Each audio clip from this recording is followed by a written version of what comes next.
جنازہ کوئی اللہ کے گھر سے افلاک میں ایک شور ہے ماتم کے عرصے سے افسوس کے مسجد میں نمازی گیا مارا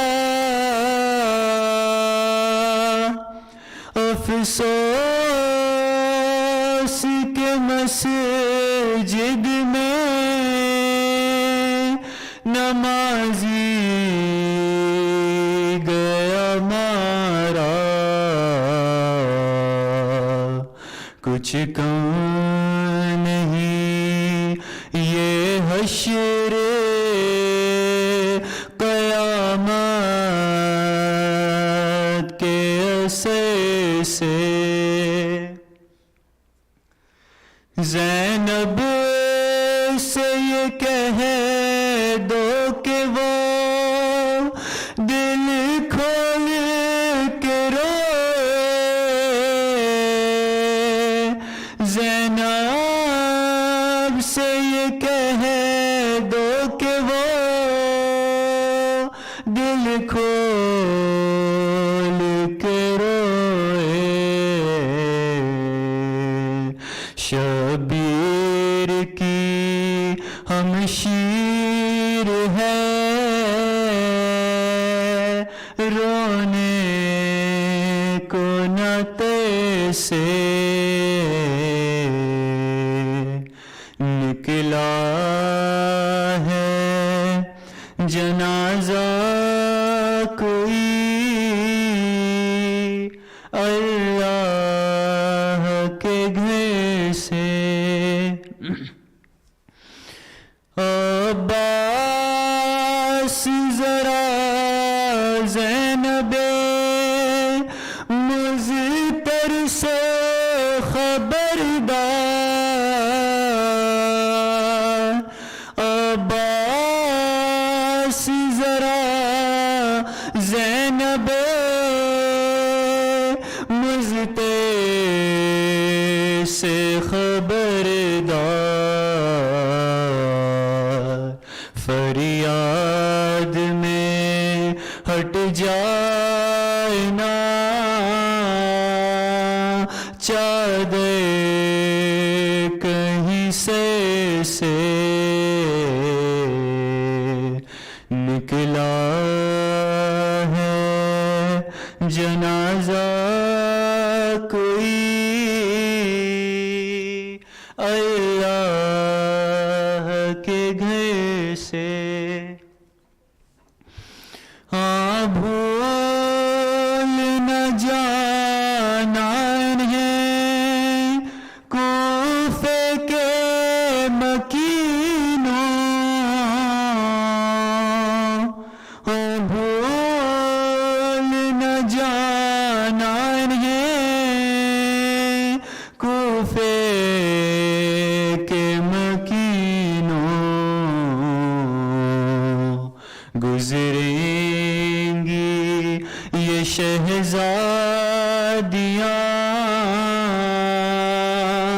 اس راہ گزر سے نکلا ہے جنازہ کوئی اللہ کے گھر سے شبیر کو یاد آ گئی خود اپنی سکینہ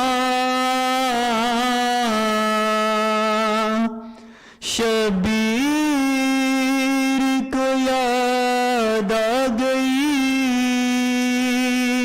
خود اپنی سکینہ زینب کو ہٹایا گیا جب لاش پردے سے نکلا ہے جنازہ کوئی اللہ کے گھر سے. یاد آ گیا زینب کو وہ پہلو شکستہ, یاد آ گیا زینب کو وہ پہلو شکستہ. رومال ہٹایا گیا بابا کے جسے سے نکلا ہے جنازہ کوئی اللہ کے گھر سے. محمد وعلی محمد صلی اللہ علیہ وسلم. Thank you very much, Brother Asghar. For the Urdu poetry, I'd like to invite Brother Sarah Shafi'i to the mic, inshallah. With a loud salawat.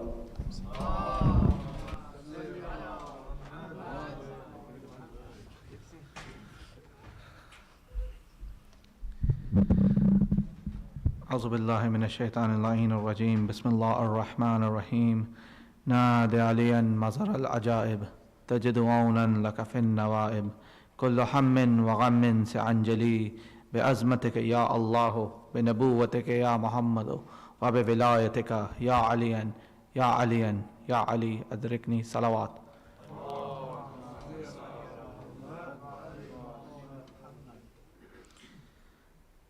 How can I pray for my destiny, knowing what this morning shall bring for my Amir? How can I pray for my destiny, knowing what this morning shall bring for my Amir? With one hasty strike, Ibn Muljam shall make this ummah yateem. Ibn Ammar, how can one remain at peace when the manifested light was attacked indeed? A vicious ambush mounted by those who openly profess disbelief. Like the murderers of the she-camel, the wretched have indeed succeeded, assassinating the one chosen at Ghadir. Salawat ala Muhammad wa ali Muhammad.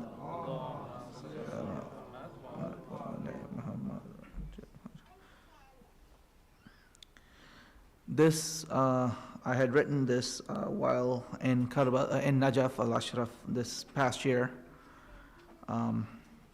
just being in the streets of Najaf, entitled Najafin Reflections. Sitting all alone contemplating about my station and destiny as I face the Qibla with the Haram behind me. How fortunate I am to be a guest of my Amir, walking the streets of Najaf only a fortnight from the night of Ghadir. Fusta bi Rabbil Kaaba indeed, for what can be a greater success than to be baptized by the Wilaya of Ali, to live the life of Haydar and to die like Shabbir. Indeed, Ibn Ammar, you have chosen the most beautiful of creeds. Salawat ala Muhammad wa ali Muhammad.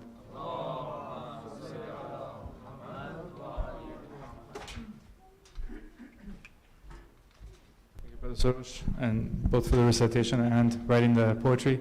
Brother Zurais, please join us with a loud salawat, inshallah.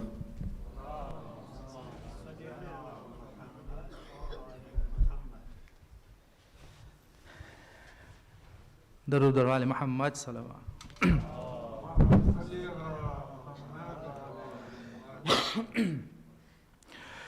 مولا علی مولا علی مولا علی مولا علی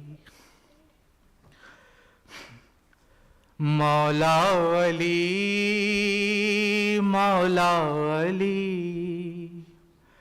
مولا علی مولا علی ملجم نے آج کیسی مصیبت یہ ڈھائی ہے، دین رسول پاک کی شمع بجھائی ہے۔ ملجم نے آج کیسی مصیبت یہ ڈھائی ہے، دین رسول پاک کی شمع جلائی ہے۔ مولا علی مولا علی مولا علی مولا علی، مسجد میں ہائے تو نے نمازی کو مار کر، مسجد میں ہائے تو نے نمازی کو مار کر، مسجد میں ہائے تو نے نمازی کو مار کر، دنیا میں کس طرح کی مصیبت یہ ڈھائی ہے، دین رسول پاک کی شمع بجھائی ہے۔ مولا علی مولا علی مولا علی مولا علی، زخمی پدر کو دیکھ کر حسنین رو پڑے،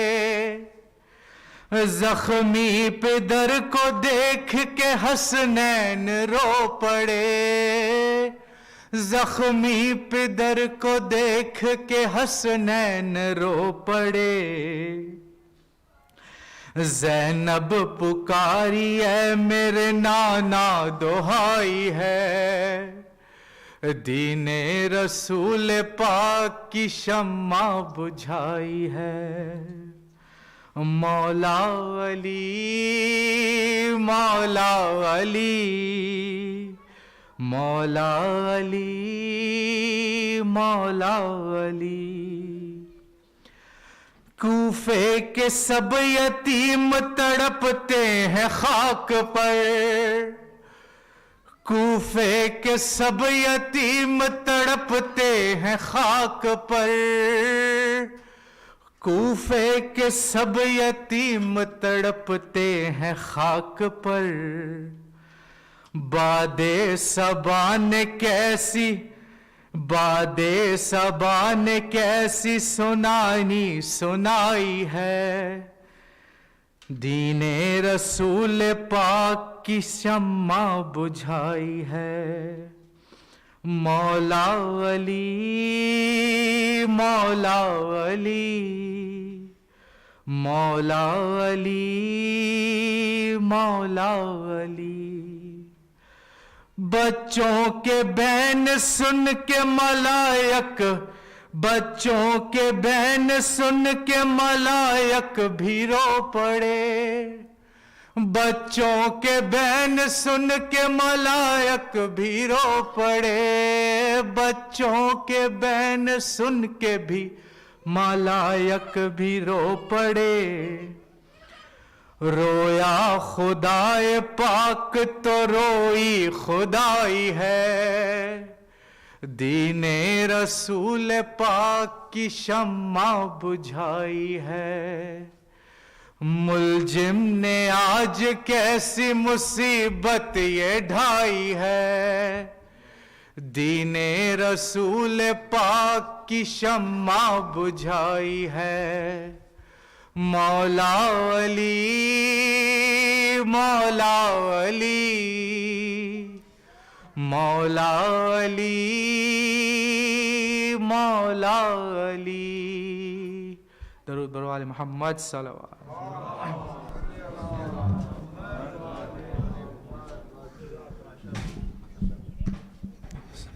Thank you, Brother Zoris, for the beautiful recitation. Before we move on to the lecture, I'd like to ask everybody to move forward, please. Even the people in the back, move all the way forward as much as possible so the next group that comes in, they can send the back. And As always, we'd like to thank Shaykh Rizwan Arastu for accepting our invitation. MashaAllah, he's very well educated, Princeton background, Qom, written many books, and we've all here and benefited from his teachings and lectures multiple times in Austin and across North America. With Allah, salawat, please invite Shaykh Rizwan Arastu to the podium, please, to the member, please.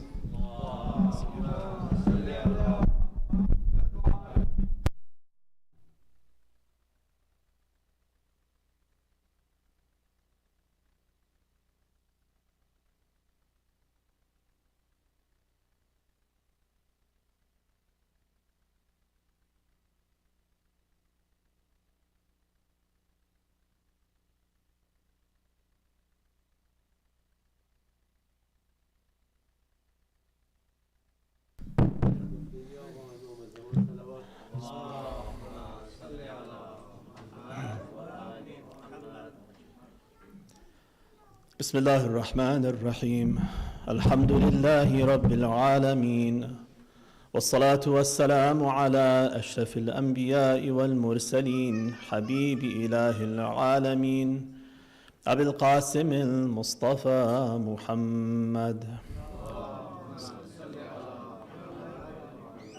وعلى أهل بيته الطيبين الطاهرين رب اشرح لي صدري ويسر لي أمري واحلل عقدة من لساني يفقه قولي أما بعد فقد قال الله سبحانه وتعالى في كتابه الكريم بسم الله الرحمن الرحيم والسابقون الأولون من المهاجرين والأنصار والذين اتبعوهم بإحسان رضي الله عنهم ورضوا عنه وأعد لهم جنات تجري تحتها الأنهار خالدين فيها أبدا ذلك الفوز العظيم صدق الله العلي العظيم.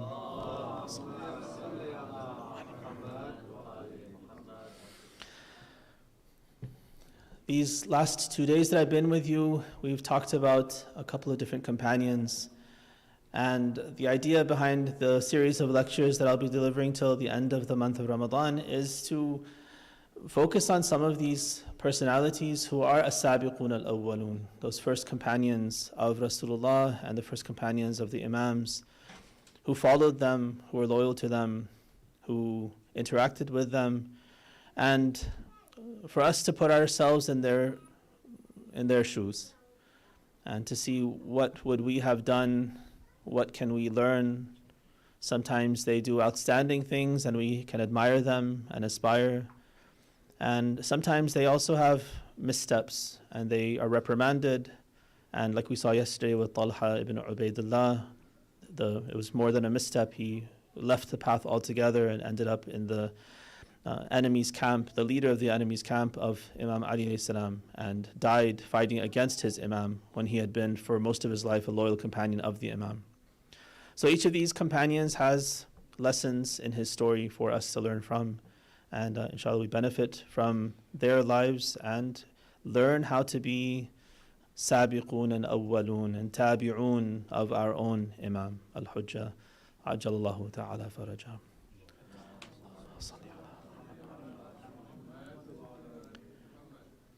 So the first day we looked at Uthman ibn Hunayf. The second day, yesterday, we looked at Talha ibn Ubaidullah. Today I want to look at a companion by the name of Al-Asbagh ibn Nubata. Al-Asbagh ibn Nubata. Asbagh with a Sad.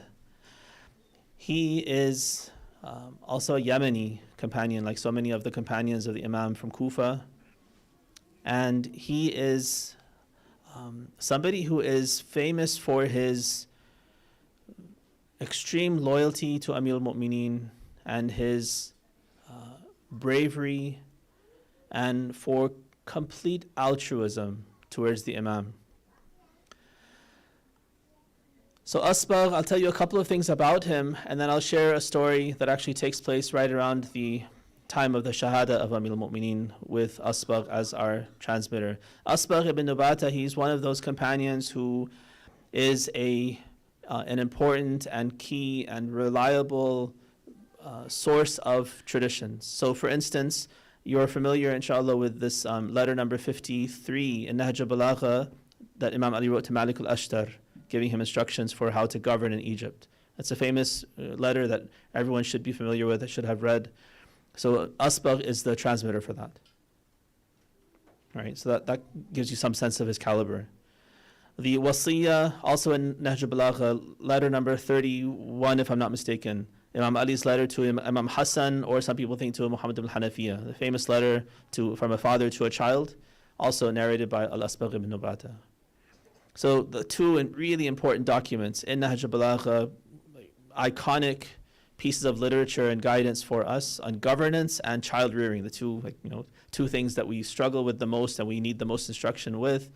And we have the source from Amir al-Mu'mineen, of course, but coming through someone like Asbagh ibn Nubata. So he plays that kind of role in terms of knowledge and in terms of transmission of knowledge.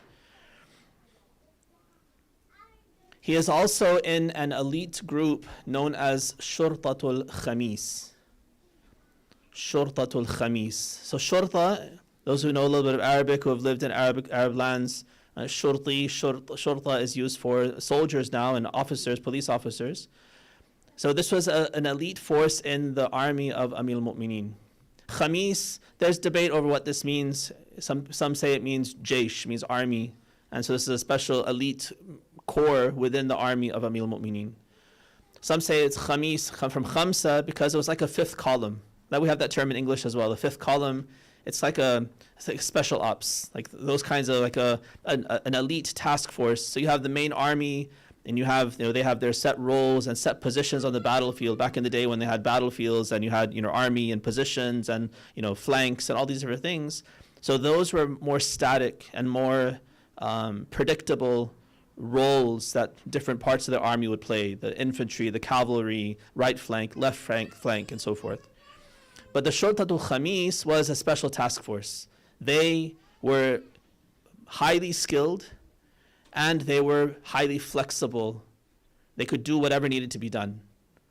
They could break the rules. The special task has to be done. The old-fashioned arrangement wouldn't be able to do that in an elegant way. Amir al-Mu'mineen would give his command to this corps, and they would go and make sure that thing was done, whatever needed to be done.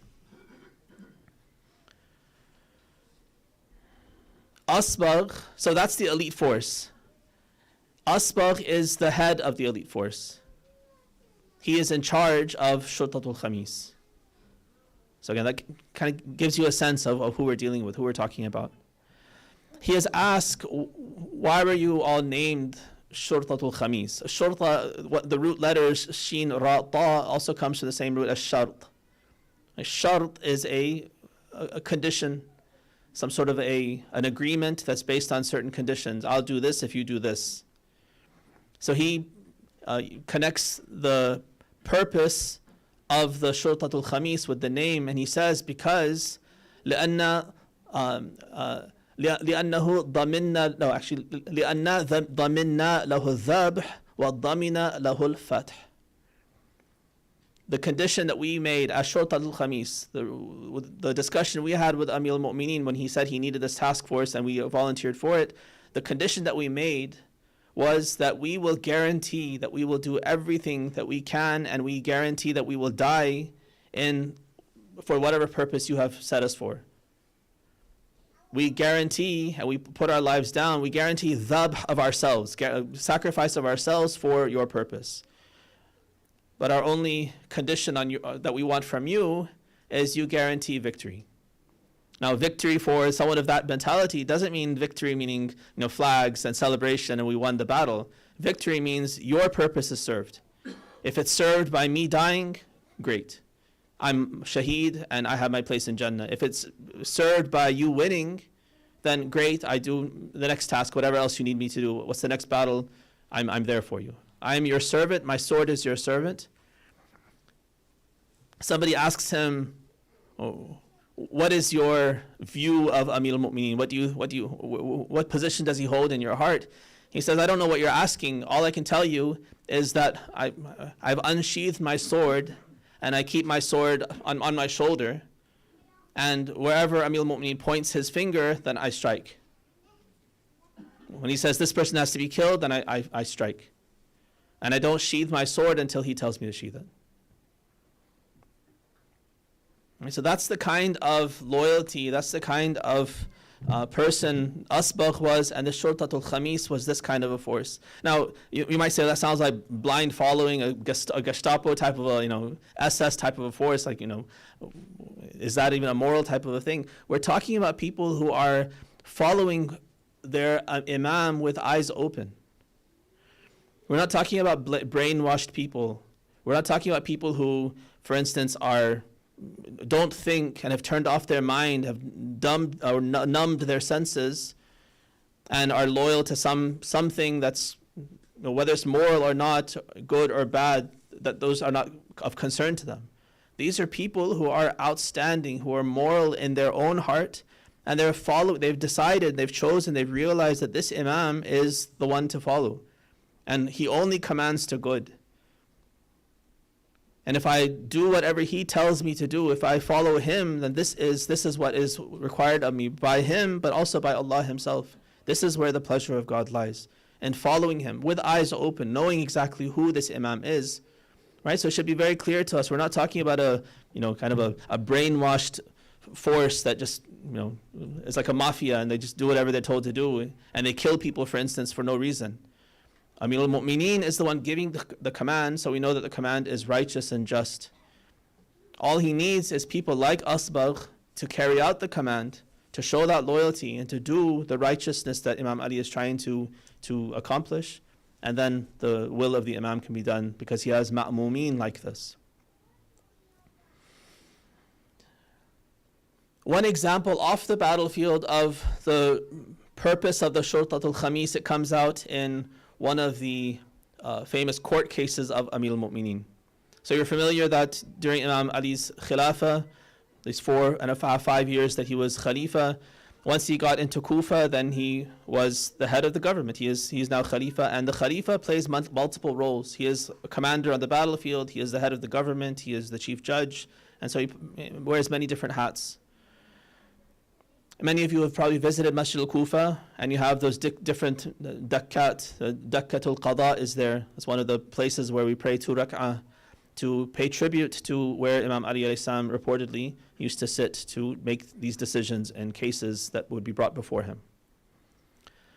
So we're told that one of those cases, actually there's a whole volume, Shaykh Muhammad Taqi at-Tustari, rahmatullahi alayhi, he has collected a whole volume of Qadaya Amir al-Mu'mineen, or Qada Amir al-Mu'mineen, where he's collected dozens, maybe 30 or 50 of these different court cases from ahadith that Amir al-Mu'mineen decided. So one of those cases is the following. This young man comes to Amir al-Mu'mineen and he says that my father went out with a group of men and they went on some business trip or whatever they went for, and some days later when they came back, everyone returned except my father. And when I asked them what happened to him, they say that he died in the while we were out, we buried him there. And when I asked them what about the money he had, they said we don't have no idea what money he had.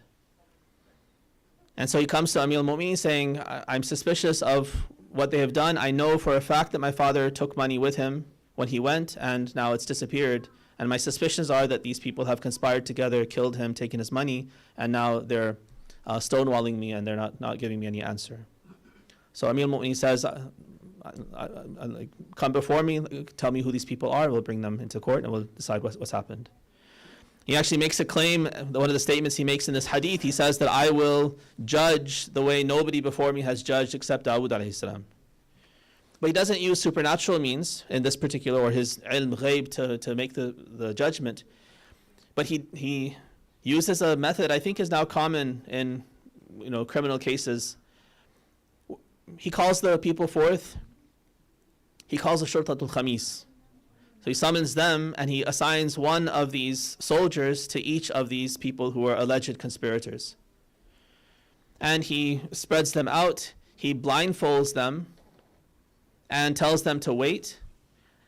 And then he has a group of people who are going to observe the case, and he tells them secretly, when I say takbir, you say takbir.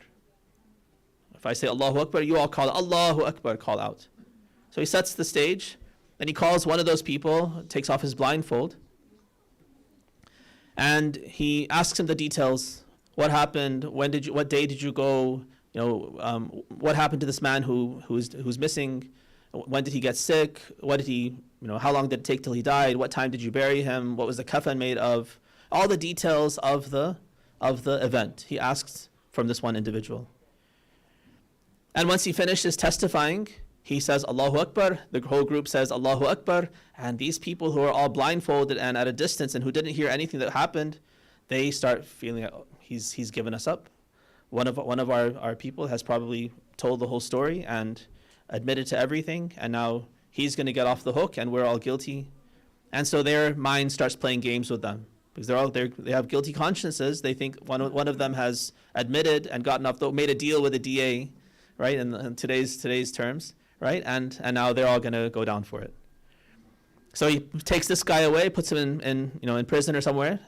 Gets him out of the way, and then calls the next person. The next person who comes, because of the fear in his mind, he admits the whole thing. He said, I didn't have anything to do with it. The other guys killed him, and I was just, I was innocent, but yes, they all killed him, and he admits. The next person comes forward, the same thing. And one after the other, they all fall, and they all admit. Then he asks about the money, and they're able to produce the money, and he restores the justice to this boy.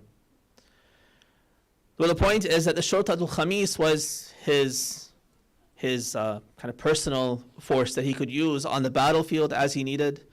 In the court, they could be his bailiffs, they could be the guards to manage things and make sure people are where they're supposed to be, that they don't step out of line, that they're under control. This Shurtatul Khamis played this kind of an amazing role and a significant role for Amir al-Mu'mineen.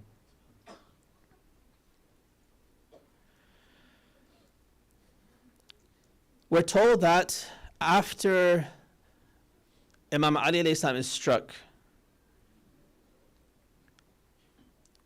he is taken back to his home, and they do whatever treatments they are able to do on him. They bandage his head. And the family is gathered within the house, and of course they're mourning, they're taking care of Amir al-Mu'mineen the best that they can. Outside of the house, the Shurtatul Khamis have gathered and other companions have gathered. So Asbagh actually tells the story of this night. He says that I, along with some of my other companions, my other friends who were, of course, lovers of Amir al-Mu'mineen, we gathered outside of the house, and every once in a while we'd hear the wails from inside the house, and the cries from inside would tug at our heartstrings, and we would also fall into tears. And at a point, our crying became loud enough that it maybe disturbed the people in the house. So Imam Hassan came out, and he told us that Amir al-Mu'mineen tells you all that you should go home and tend to your own families so that his family can tend to him. So Imam Hassan goes back in, the companions depart, and they disperse. Except Asbagh, he stays. And after a while, the same thing repeats itself. He hears tears from inside. He also cries. And Imam Hassan comes out again and he says, Asbagh, didn't I tell you to go home? And remember the kind of loyalty and obedience this person had. Just imagine the tension that he's in right now. He says that, I know you told me, but my body is not doing what I'm telling it to do. My heart is here. I can't leave until I know that Amir al-Mu'mineen is okay. And even though you've told me, I know I'm supposed to leave now to obey you, but this tension is there in my being, and I can't do what I'm supposed to do because my heart is here. So then Imam Hassan sees how affected Asbagh is, and he goes in, gets permission from Amir al-Mu'mineen. He tells him, let Asbagh come in. So he comes into the room where Amir al-Mu'mineen is, on his deathbed. And Asbagh tells us that when he entered, his heart was broken even more because he saw that Amir al-Mu'mineen had a bandage on his head, and he says something like, I couldn't tell whether his face was more pale and yellow or the scar, the bandage that was around his head that was soaked with blood and all the fluids from his body. And he falls into tears again, and he throws himself onto the bed of Amir al-Mu'mineen at his feet, and he's weeping. And so Amir al-Mu'mineen asks him, he says, what's making you cry, Asbagh? He says, don't you know that this, whatever pain I'm in, whatever suffering I am facing right now, the end of it is Jannah for me. And so Asbagh says, Allah, I know that you are going to Jannah, but my tears are because I'm going to lose you. What do I do when my master is gone? It's my loss of you that I'm crying for, not your victory through the shahada, this foes that you have been waiting for. That, of course, is guaranteed. That I know. But what's to happen to me, to the likes of me? I'm your servant. My whole life revolves around you. And now if you're gone, then the purpose of my life is also in question.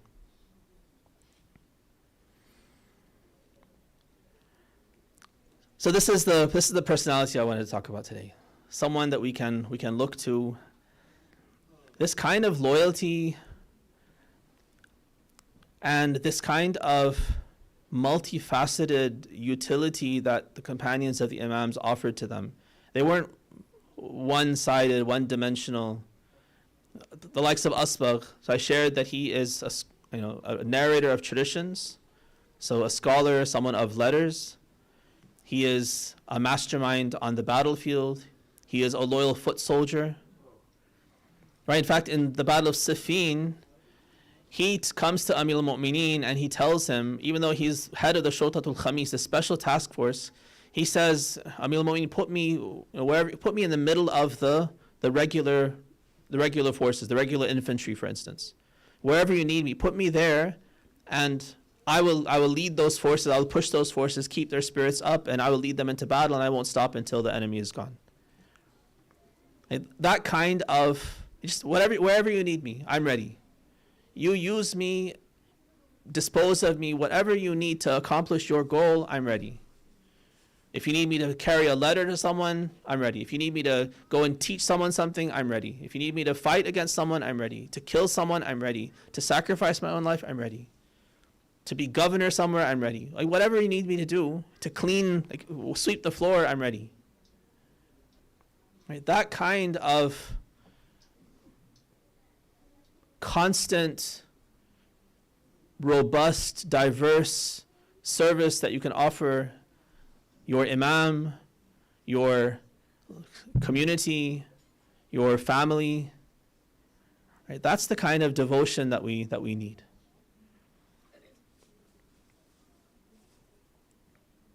And once again, I just emphasize that it's not blind. It's someone with full insight, full understanding of who the imam is, and he follows him because he knows who he is, not that he has turned his mind off and he follows blindly. That blind following happens a lot, and that's not useful. That's not at all what the imams or the prophets ever called for. They want us to follow them because we understand who they are. Famously, probably in the Battle of Siffin as well, we have that incident where this old man comes to Amir al-Mu'mineen. He starts asking him, when we say Allah is one, when we say Tawheed, and Allah is Wahid, what do we mean? The beginning of the battle. And the people around the Imam, they kind of hush him up, like, what is this, like a class? This is a battlefield. Like, why are you talking about these kinds of things? This is not the time for that kind of a question. And Amir al-Mu'mineen's response to them and to him is, this is exactly the time for this. This is exactly the time to make sure that we understand exactly who Allah is and what our belief in Allah is, because that's the whole point of the battle. If you don't even understand the purpose, or you don't even understand exactly who God is, then what are we fighting for? Strategy and victory and all those other logistics, all that's secondary to the actual underlying purpose and the knowledge and education that we have to have as we go into battle. If this is straight, then everything else will be fine. But if this is crooked, no matter how great the logistics and the strategy is, even if we win the battle, we've lost because you've been fighting blindly for what? For glory, for booty, for power, those are not the things we're fighting for. We're fighting for Allah. Let's know who Allah is first. Any doubts you have, bring them. Let's understand them first. Then with open eyes, heart filled with knowledge and understanding, then you lay yourself down for the cause, and you're successful. Whether you win or lose, whether you live or die, then you are successful. That's the kind of orientation we have to have. We're talking about battles. We don't have battles now in that sense, but we have our own struggles.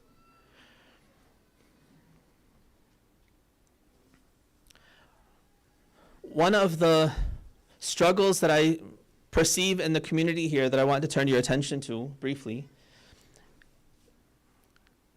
because I've kind of observed your community sporadically over, I think this is the 4th time I've come here, so I've seen it over the last 15 years. One of the things that I come away with from your community is that there is need for more positive energy in your community amongst yourselves. To be optimistic, to be a contributor, to give positive feedback, and to, if you see something that's not being done, instead of saying it's not being done or complaining, to step forward and do it, or offer yourself. If there's a leadership structure, go to the person who's in charge of that part and say, I'd like to help with this particular thing. How can what's the way I can help? So your rhetoric is positive. Your feelings toward the community, toward each other, toward the organizers and leaders and your Imam is positive.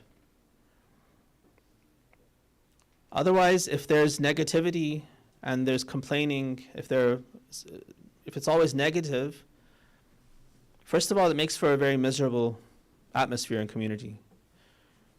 But maybe another consequence that might hit home better for you is, what about your kids? I think that this happens if I'm always complaining. The masjid is, disorganized. The masjid is, things are late. The food wasn't good.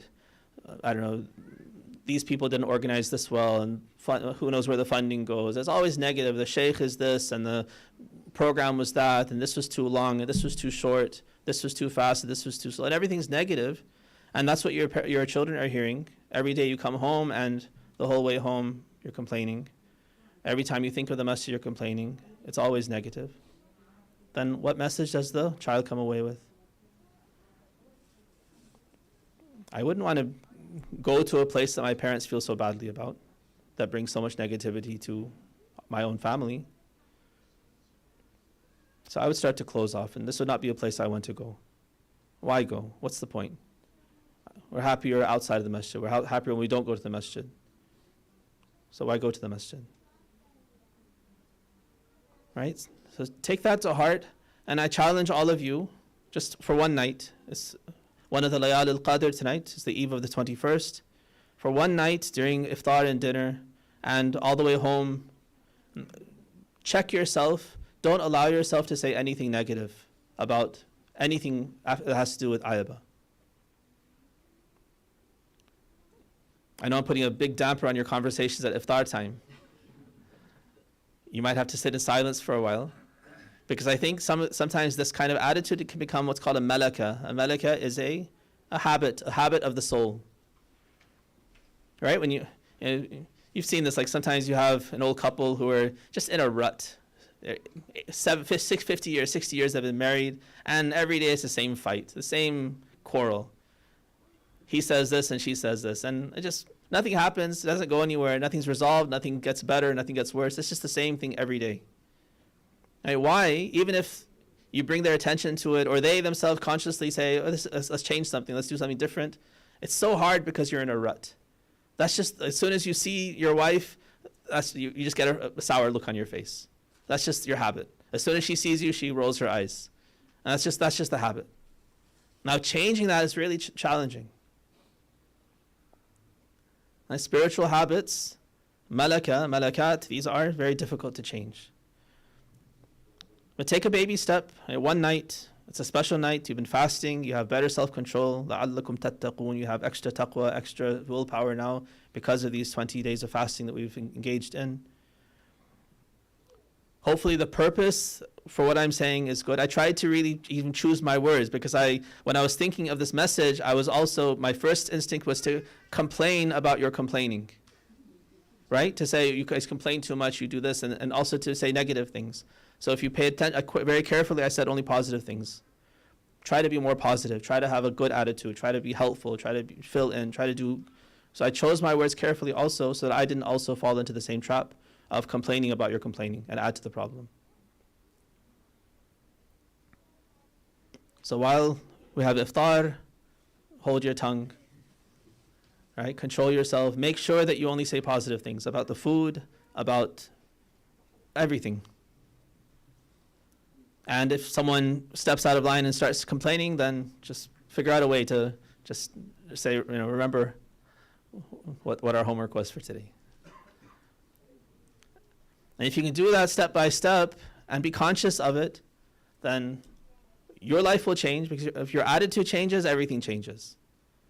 Right? Your own attitude, your subjectivity towards anything, even a bad thing, if my attitude towards it is positive, then it's completely different from if my attitude towards a positive thing is negative.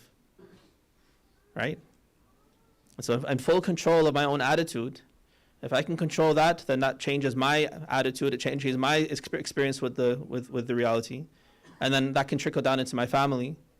And if my family is now positive in their attitude, that means my kids now love coming because they see it's a positive place. It's a place that we can make a difference. It's a place where we benefit. It's a place that we can contribute. And if my family can do that, then maybe that can spread to other families, and then the whole community can be positive. And that energy is contagious, and it's highly beneficial, and it'll push your community forward, inshallah. Allah, we ask you to shower your mercy and blessings on Muhammad and the family of Muhammad. Help us, Allah, to benefit from these Layal al-Qadr, in particular of the nights of Ramadan. Accept all of our ibadah, as meager as it may be. Forgive us for all of our sins. Help all of our communities to thrive and be successful. Help us to be positive and to be glass half full people, and to be optimistic, especially when it comes to our fellow Muslims and to our Islamic institutions. Wa akhiru da'wana alhamdulillahi rabbil alameen.